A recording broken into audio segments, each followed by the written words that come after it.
trying to think.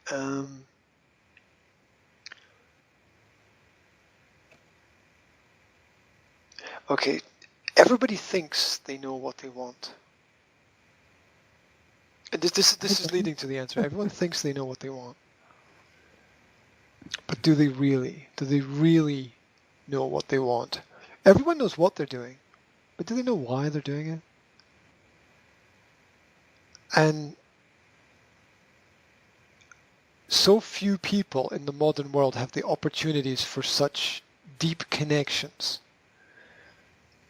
that in my job, which is to get into somebody's mind and to correct the mistakes that exist within their mind, I have to understand how their mind works. So step one for me is to get into everyone's head when I meet them and to analyze whether or not the processes in their brain are processing everything in a logical binary-based system, so that the choices that they make are going to be the right choices, because language is in essence a simple mathematical formula. I'm not saying simple in terms of easy, but it has a logical process to it. Even at the higher instinctive levels, it still has a logical process to it. And if you look at Chomsky's formulas for language from the 1960s, then all languages have to have the same base formula. So so the first thing I do is I go into somebody's head and I look and see if the processes are there for logic, and that's the grammar mirror. The grammar mirror is does the answer mirror the question? Now, if the answer mirrors the question, the person has an understanding of logic. And that's great. There are logical processes, but very often you find the answer does not mirror the question. Now, if the answer does not mirror the question, my job is going to be very difficult, because in order to learn the language, you've got to have that logical process going on. You've got to have the grammar mirror where the question and answer fit together. If I ask you a question in present perfect, you've got to give me the answer in present perfect, right? So there's a whole set of grammar mirrors happening. Now, not everybody's brain processes the logical grammar mirror.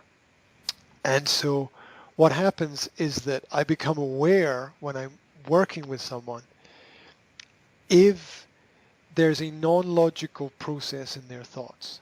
Now, if there's a non-logical process in their thoughts, it's going to be a problem to help them with language before I help them with the other things that they're not talking about with other people that are important to them. There's a wall. There's very often a wall in people's minds, and they're not going to learn anything until we understand that there's a wall there. And so my first clients were clients who came to me for language, where I said something to them and they said something back to me, and I thought, what a strange response. This it's like I ask, it doesn't work like this, but I say like, did you have a good day? And they'll say to me, my t-shirt is blue. Obviously in their head, either they're not hearing what they're either not listening to me, they're listening but they're not hearing what I'm saying, or they're hearing what I'm saying and something is changing somewhere in there, or there are, what very often happens is there are more voices in a person's head. And I know that sounds really crazy, but psychologists, and I've learned this from doing my own research, that psychologists will tell you there are very often a series of voices in a person's head that are controlling their actions, usually related to parental figures or authority figures that were around them when they were younger. And these voices we carry with us in our head, and they still, as you get older, you develop more of your own personality, so it becomes more hidden. But it's much more visible in children, where if you talk to a child, they respond to you with the language of their parents. Mm-hmm. They've picked up the language of their parents, and they're using that language and those processes. And that then gets fixed in their head. And if the logic and language of the parents is not logical, or if there's something missing, then they develop illogical thought patterns or irrational thought patterns.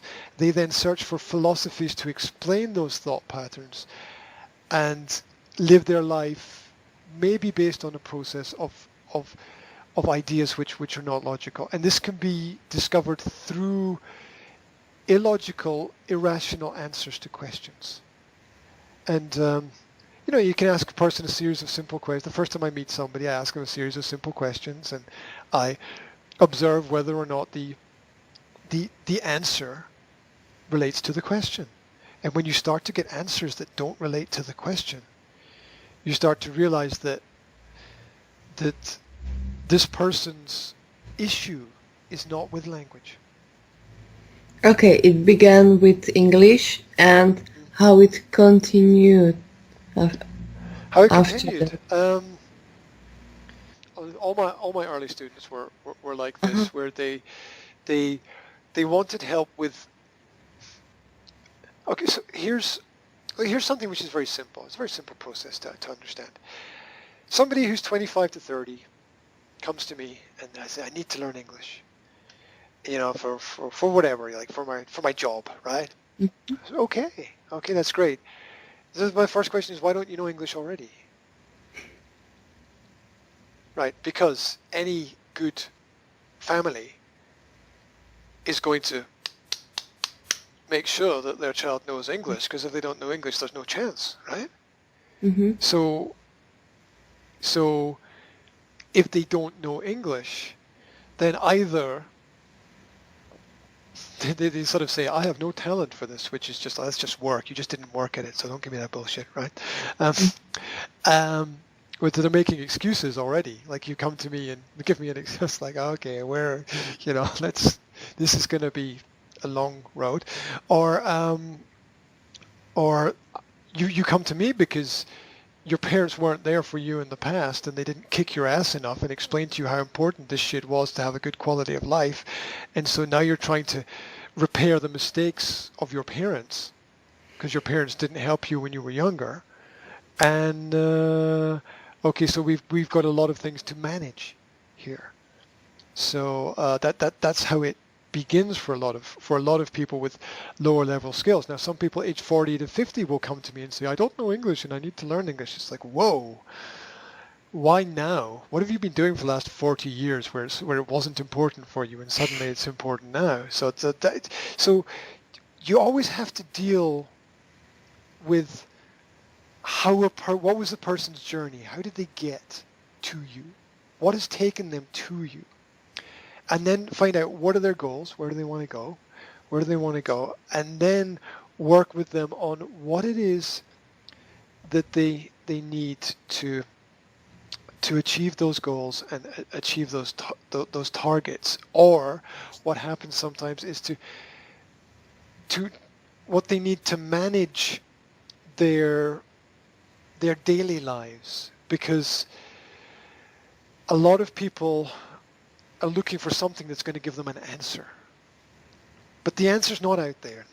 We all know the answer's in here somewhere, right? And we all need people to help us find that. And in the modern world, there's so much stress, there's so much craziness, there's so many other things going on around about us, that forming deep connections with people, having people who really listen to us and really care about ourselves and our lives and what's happening to us is quite rare. And, even our good friends have other issues, right?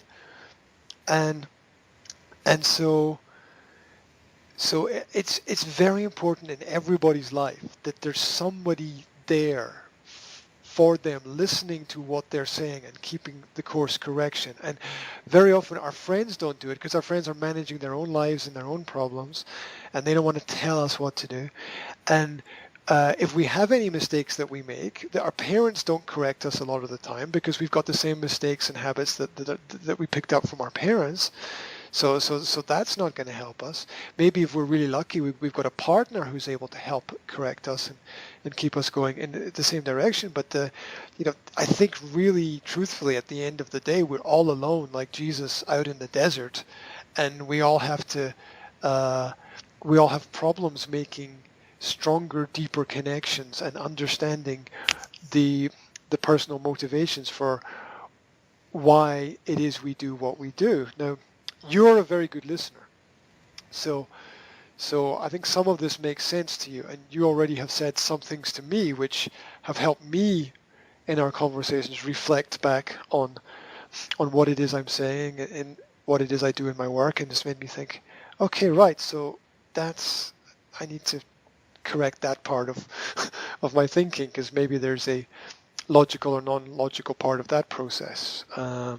So like last week, we talked, a short part of our conversation was about why I stopped the parenting things, Mm. and that conversation occurred partly because of interest and connection. That people don't want to go deep a lot of the time. They're afraid to go deep, or the only time they end up going deep is when they're drunk.